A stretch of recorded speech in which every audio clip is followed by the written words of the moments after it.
السلام عليكم ورحمة الله وبركاته.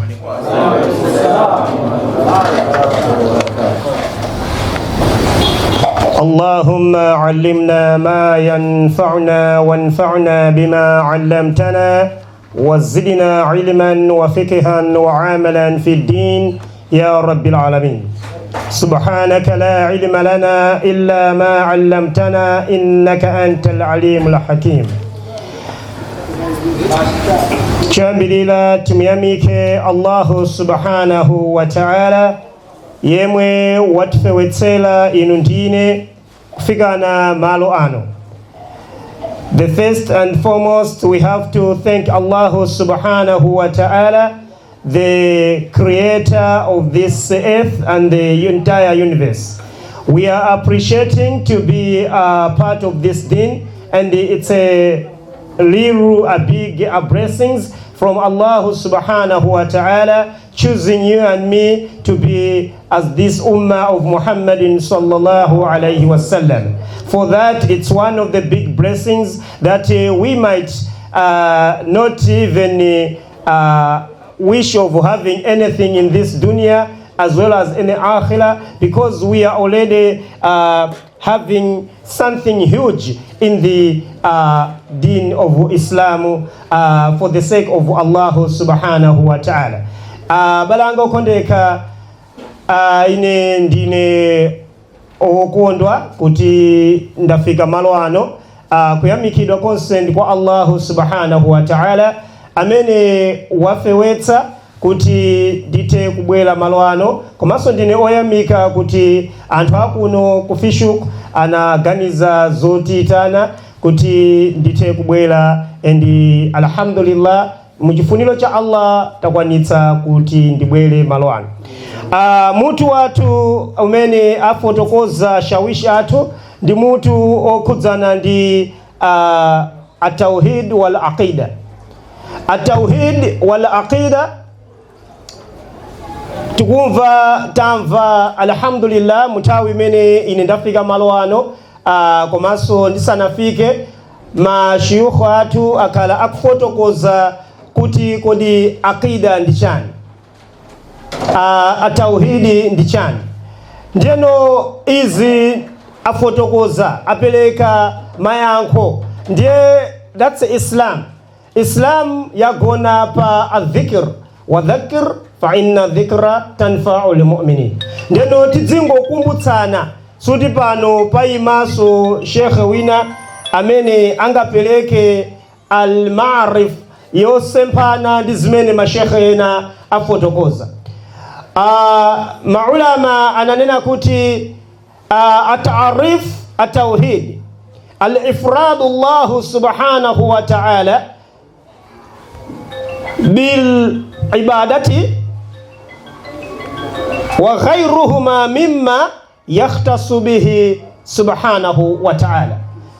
Al-ma'na hadha al-ma'na at-tauhid al-ifradu Allah subhanahu wa ta'ala. Al-ifradu akuchokela ku wa idha asta'anta fasta'inu billah, ukafuna kupempha wa idha asta'anta fasta'inu billah, ngati tukufuna kupempha china chilichonse timpemphe ndani? Allah subhanahu wa ta'ala.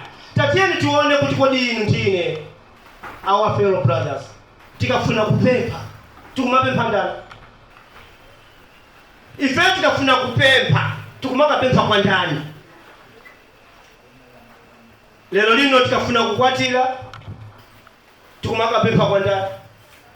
Tikafuna ntchito tukumapempha kwa ndani? Ambiri muno mpaka adana akuti acha chibwelele sana ndipatse ntchito yetu, koma ife tukunena kuti Allah ar-Razzaq, koma ife tukulimbana kupempha kwa ndani? Kwa munthu. Ntikudana ndi munthu mpaka kufika podana pakuonetsa kudana naye munthuyo zikuonetsa kuti ife tilibe tauhid. Chifukwa amene mukumupemphayo sanga kupatseni niyo riziki ina iliyonse ngakhale baraka ina iliyonse. Mungu siya wenera kumpempha. Wa idha asta'anta fasta'inu billah, tikafuna kupempha kuti tuonetse kuti ndi tauhidi tiyeni tipemphe kwa Allah subhanahu wa ta'ala. Takbir. inu ndine tukumaka pesa kwanda ife mpaka na kumachita kulira mkazi akutuza ni baba ine banja sendu kulifuna mpaka mtu kulira kumulirira mkazi wana iyako bidhalika kumalira inu mai musandisie ine nikawatita nine inu mai na nao wa idha asta'anta fasta'inu billah tipepe kwa Allah tikamupe pa Allah tikamutogoza Allah ifende kutilipa tauhidi yoyene ndio kuti muzindikile kapena tizindikile ina ndizindikile kuone takuti hapa tumikana peleka malifadhu kalimatu mawa pamvu ndana ninakuti wa'lam ananena kuti wa'lam ananena kuti wa'lam ziwa iwe nyamata anna li'ummata nditunditude umma unowu anna li'ummata nditunditude umma unowu law ijtama'at an yanfa'uka bishay'in la yanfa'uka bishay'in illa kad katabahu Allahu lak. Allahu akbar. Assalamu alaykum.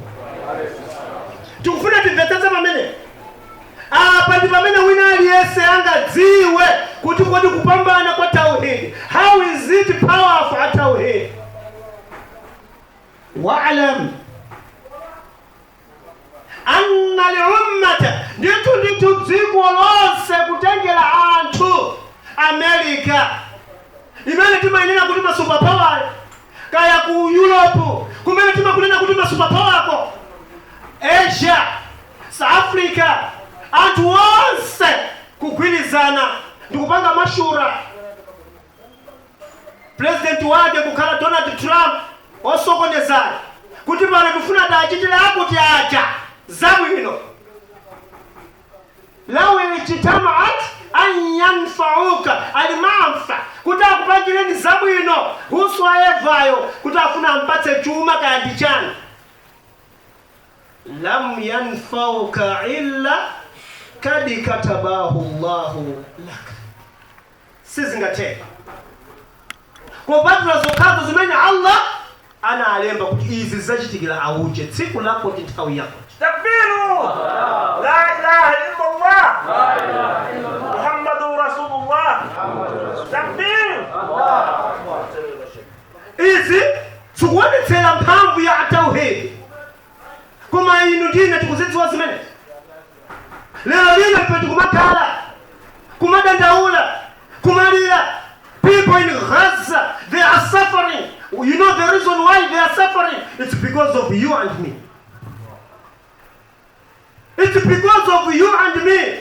Because today we don't have aqida yokwanira. Tauhid yenyewe ni pa Allah subhanahu wa ta'ala.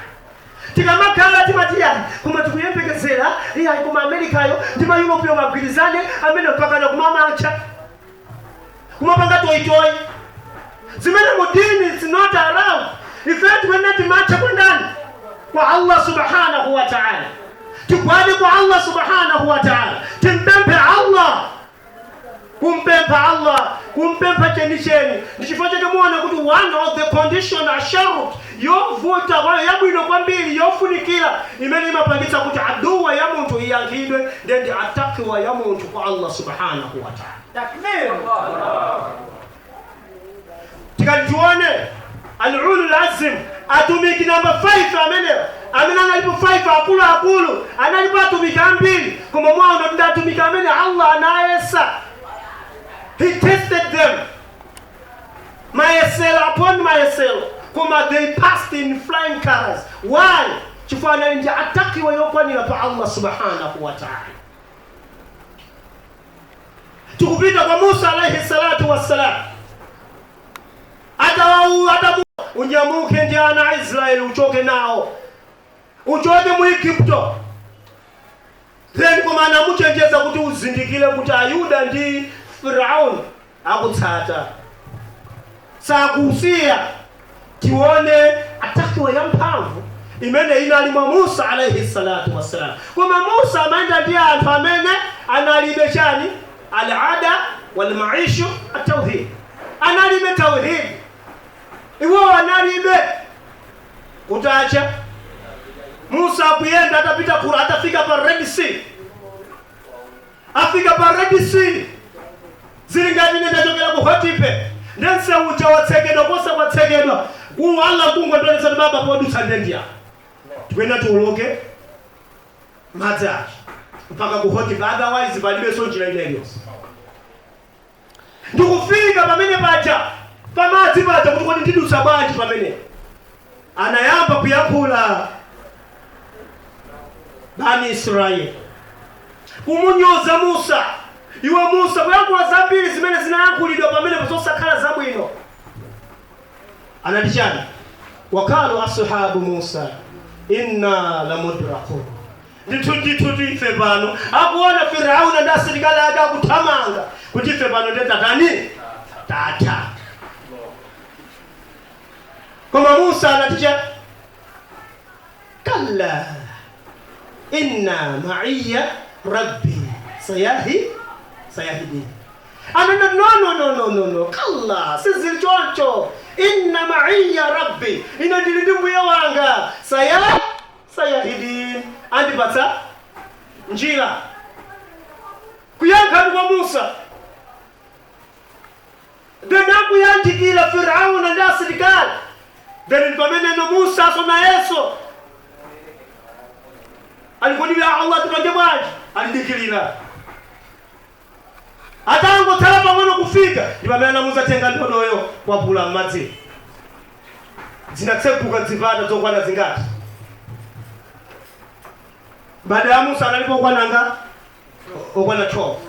Zinatsekuka ngati mene pali pati pa Chapman's Peak. Zokwana 12 zouma miseu. Anthu ajankuta nkuolo. Atango oloka kumaenda mubwino. Firauni ndasilikali agala ineso ndo mphamvu. Tidus atamaliza Musa ndipange bwanji aladikira. Afike kai pakati. Dimalize Firauni. Kenaka na Musa menya ndodo madzi.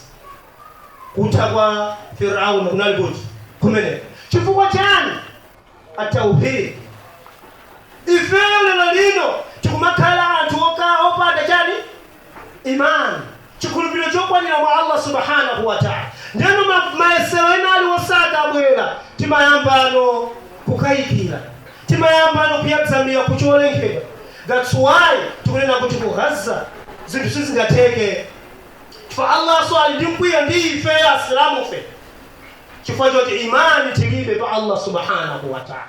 Ifeso asilamu ndabe tukwapezeka kuyapaso kutukwalizana tukatoka. Mwana asilamu ena paka ya Saudi mwakutima munafiku kuyamba kupatana maina wala kuita chifukwa cha kusoa kwa imani. The same problem in our location nowadays. We are fighting for the leadership. Kuyamba kunyoza na asilamu wakaoka chifukwa cha chani leadership. Pamene tumikana Musa Samlai kunena kuti iwe Samlai usakakamira utsogoleri. Munthu akakamira utsogoleri zimamuvuta. Koma Allah amamusankha utsogoleri. Ndipo Allah akamusankha utsogoleri zinthu zimangoyenda. Allah amakupatsa munthu chakani masolution. Chifukwa utsogoleri wachokera kwa ndani? Kwa Allah. Ndichifukwa tiona kuti tauhidi lero lino Msilamu inali solo shekhe inali opanga imvovu za ndani. Sali mutauhidi yabo ino. Chifukwa kujoina zinthu zoyipa mabida. Ndichifukwa chakeno mtumiki analapula mau kuchokera kwa Anas bin Malik. Khatabana Rasulullah sallallahu alayhi wasallam illa qala la imana liman la amanata wala dina liman la akhdar. Mawa mina mtumika nani kumaya kula every khutuba. La imana liman la amanata. Alibe muntu iman, muntu amene sali trustworthy. Alibe iman. You cannot be a Muslim today, tomorrow ufuno kala kufa. La imana liman la amanata. Al-amana chichofunikira kwa bili chimene chimapangisa kuti wewe kazi kike pa tauhid. liman la amanata sunga iwe na Islamu maswala aswi mawa uswala swala kungo swala Friday lock kwa dife mbele tunanya kuti la ilaha illa Allah tina alojeza kuti tampembeza Allah Friday lock ifendi fa Islamu na kuti swale kasanu pati kuma ifenda Islamu amene tabweleta maganizo atu tabweleta mawimpi atu kuti aine ndi maswala Friday lock mpaka na kumaka panga songo mpea makufa takbir Kirisitu asisebi amaswala Sunday asebeste Saturday ifa Islamu Friday umene umbuli kumaso kusowa kwa imani naam ndeno tikusowa imani kama Mwislamu iwe ni weni amene ali ndi imani ali ndi amana chifukwa kusunga amana ndio uonetsetsa kuti fajiri wa swali dhuhuri wa swali asili wa swali magharibi wa swali isha wa swali komaso uziswala mutawi yake amene ndiye Mwislamu amene ali ndi al-amana amana ayo ili pakati pa iwe ndi Allah subhanahu wa ta'ala takbiru koma ngati fetela Islam amene tikumanira kuti ndinabwerera kuno kuzazi saka there is a problem ndekuti akida ya ife ndiyo panic sina ndinabwerera kuno kuzazi saka koma we never know are we going back to Malawi we never know andana ngakweze kuona hapa kuti patsene guarantee kuti abwerera ku Malawi no one knows Allah akuchita kunena kuti palibe amene amadziwa kokatani kokafera palibe amene akudziwa tsiku limizoti ine sindikudziwa kuti ndikagona kuti ono ndili pa I don't know maybe ndikapezeka ndili ku Hurutu store ngozi yachitika that is the kudrati ya Allah subhanahu wa ta'ala anadiuza ndibwere kuno kumapena pake ndikamala ndingozi that is al-iman ndifajaga Allah kulina kuti wala nabluwannakum bishay'in min al-khawfi wal-ju'i wa naqsin min al-amwali wal-anfus wath-thamarat wa bashshir sabirin man hum al-musabirin alladhina idha asabatuhum musibatun qalu inna lillahi wa inna ilayhi raji'un inu mukapuntwa ananena ko shekhe ba tubilose limata imampa kupete choyankula ndirocha inna lillahi wa inna ilayhi raji'un mabelado in your phone what are you going to say inna lillahi wa inna ilayhi raji'un takbir Allahu akbar osati tibezeke ife kuyamba kuyang'anang'ana akuti achakuba kuyingopekela na nkhani komanso vuto lalikulu tikumakhala ndi adhanna pamene tumikana atuza kuti iyyakum wa dhanna fa inna lidhanna akdhabu lihadith la tahassas la tajassas la tabakhadhu la tahassad wa kunu ibadullah ikhwan ولا يحل على المسلم أن يهجر أخاه فوق 3 أيام lelo asilamu pankani zo za mabodza tinadana akuna sana ndipatse gani makale mutu tukudana bazindi zodana zose tiwi ndende feti kale ndi akida yo kazikika tifomekeze kuti chili chose chimachitika mukudrati ya Allah subhanahu wa ta'ala jifantu migana maji za hadithi ya Abdullah ibn Abbas radhiyallahu anhuma kunena kuti aina nana ujani anena kuti aina alaka wajaffat as-suhuf anena jojo رفعت الأقلام رفعت الأقلام شو لمبلا جداني تقوسيد وجفت الصحف ndipo inki wadani wata ndipo dine zote ndibwera design mapano ndizote zinalindwa palibeso kuchitira mwina izizi zote mu program ya Allah zinadalika event program ሱረቱል ካህፍ ኹጥባው ሲዘም ከኢማማ ነፍስ እርሻ ላይ